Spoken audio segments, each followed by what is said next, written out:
We are up to O is for open and relational in the ABCs of modified theology.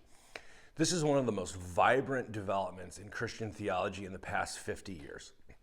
This conversation includes everyone from Protestants to mainliners, Vatican II Catholics, emergent types, and progressive evangelicals, plenty of others too. These diverse camps get grouped under a canopy called Open and Relational Theologies. And the name itself is actually really instructive because you have two different groups that sort of dovetail in a central conversation. So the easiest way to think about this is that the open camp, their primary concern is about the nature of the future, that the future is open, versus the relational crew that's more concerned with the nature of power, and specifically God's power.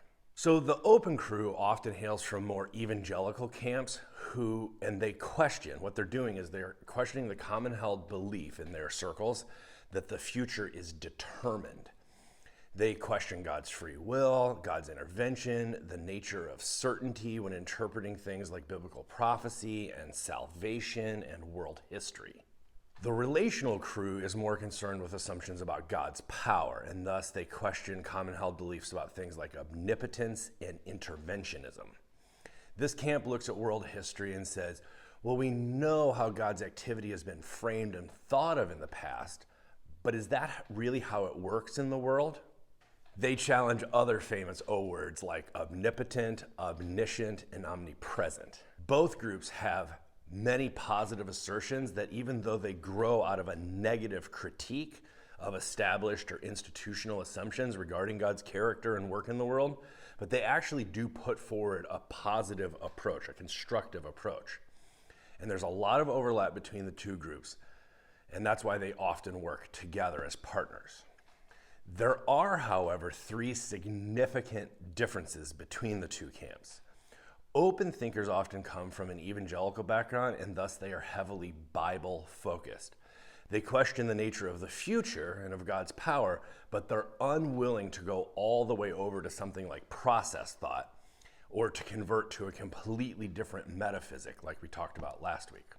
The second thing is that relational folks are more likely to be engaged in liberal brands of biblical scholarship and to shed antiquated or outdated notions by integrating scientific discoveries and new models, better explanations of reality.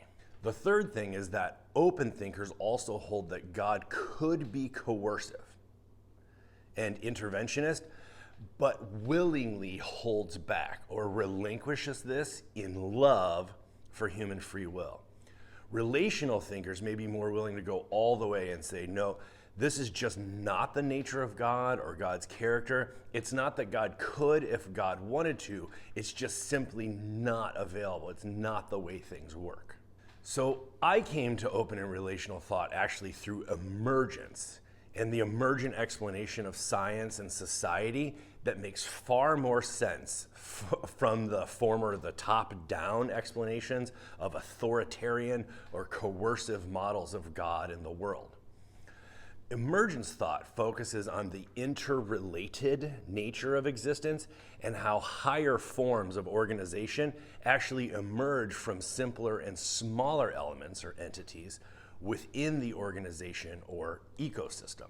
Many of the models that have inherited from church history are either based on hierarchy, like kings and Caesars, or from mechanical models, like from the Industrial Revolution or the Enlightenment. This is where systematic theology really took hold in its dominant state, and models of church hierarchy and institutional leadership. Those mechanistic explanations of God's power and God's work become problematic and seem entirely outdated and simply unprovable, just completely speculative in what we call a world come of age, which is what Dietrich Bonhoeffer in his letters from prison talked about in the World War II, the capacity for evil and devastation. And you also see it in thinkers like Gordon Kaufman in his Theology for a Nuclear Age. The devastating effects of World War II radically changed the theological conversation in contemporary approaches. Open and relational schools of thought provide a much better model for reality and nature and human experience than the antiquated explanations based on a three-tiered universe from ancient metaphysics, where you have heaven above and hell below, right?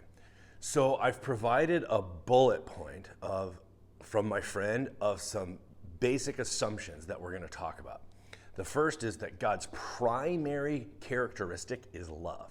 The second is that theology involves a humble speculation about who God truly is and what God truly does.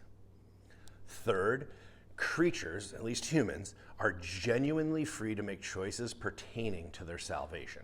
We'll cover more on this as S is for salvation, but for now, this will get us rolling in the conversation.